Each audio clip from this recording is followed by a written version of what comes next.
Hello, Fosh Anime bringing you Railgun S episode 15 this week. And yeah, from last week it kind of was setting up the whole Toma versus Accelerator fight, and this is kind of where it picks up with Toma kind of quickly running to, I guess, stop the experiment, but realizing he looks up and sees the clock. It's like, oh, that's 8:30, and his cell phone showed, I guess he had 15 minutes to get there, but he didn't realize when he took the shocks from Misaka last week, he kind of broke his phone doing that, so he kind of screws himself and just has to rush there really fast to stop the experiment from going off. And he does get there eventually, but Accelerator's already beaten the hell out of one of the clones, so it's kind of like he got there just in time before he killed her, so kind of saved the day during that. It was pretty funny. Just getting there just in time. And during this, Accelerator and Toma kind of go back and forth. Toma's all, get away from her, and being the typical shonen hero character where he's just, trying to defend the girl and all that, which is fine. I mean, that's what Toma is. He is a shonen character, so I'm come to expect these kind of things from the series.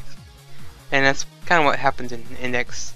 Most of the time, the fights end just like this, with Toma arriving on scene, him punching someone in the face, followed by, him in the hospital, recovering the next few days, whatever. But this fight's kind of cool because Accelerator never met anyone like Toma. Usually he's used to people that are scared of him, don't want to fight him, or they're low level. And him being level 5, he's extremely cocky. He's just like, what are you doing standing against Accelerator, the strongest level 5 in the Academy City? But he doesn't really know Toma, so that's kind of gives Toma the advantage that he doesn't show any power, doesn't display any power, so it gives Toma like I said, the advantage during a fight. But he's done a lot of street fighting, of course, according to his profile, so I've come to expect his fighting style to, he's more of a run in, get things done character, which is fine. I don't really like too much talking. This isn't Dragon Ball Z, which is nice. And anyway, they both kind of like smack talk each other. And Accelerator does kind of inflict a bunch of damage on Toma. He even knocks these cargo things full of, I guess, flour in the air. And he's kind of smart, so he realizes, well, there's no air nearby, I can cause an explosion. He does cause a very big explosion thanks to all the flour in the air, which kind of sends Toma flying. Like I said, Accelerator kind of does a bunch of ranged-based attacks to get him. But there's a quick scene where there's a shot of the moon, and Accelerator is kind of narrating the scene where he's like, what am I doing looking at the moon while I'm on the ground? Not realizing Toma just punched him in the face, and he's kind of stunned. And it just kind of makes him he's really pissed off. And he rushes Toma like several times trying to get to him, but of course Toma's on the offensive and just beats shit out of him. He punches him in the face 3 or 4 times during his short scenes. But Accelerator gets a little power hungry with his power, and makes like this massive whirlwind, like hurricane there.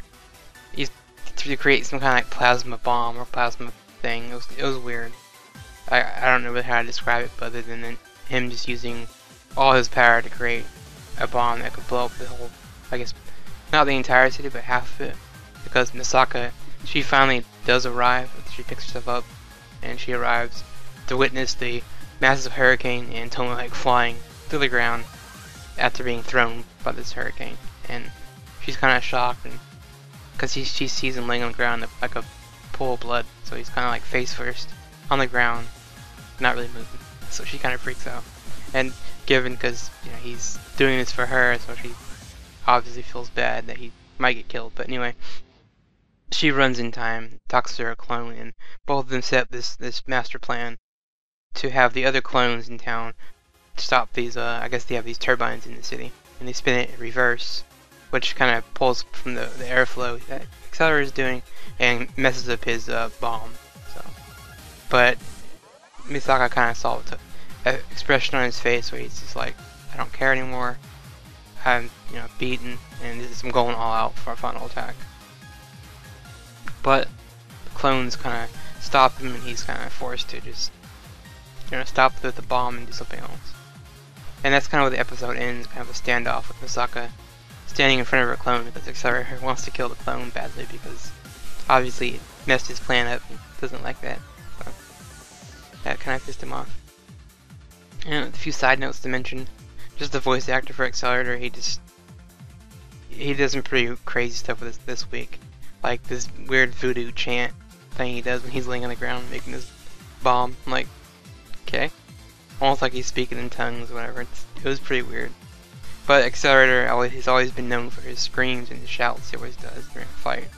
Whether he's beating on someone or someone's beating on him, he always has that weird scream of his. And other thing to note, the soundtrack in the background.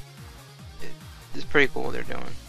And also, since this is kind of technically a recap for Index fans, for fans that haven't seen this, the animation for this episode is like 10 times better. Not even, maybe higher than that, but better than the original fight with Accelerator. And that's pretty much for this episode. But 16 should be the wrap up of this sister arc, hopefully. We might see a new opening. I don't think we will, but we only have maybe 7 episodes left, and it kind of makes me a little sad because technically it's just Index remastered again. And I'm kind of like, I wished it was something new, but I guess knowing her backstory is kind of new to some people. So, anyway, catch you next time for 16. See you later.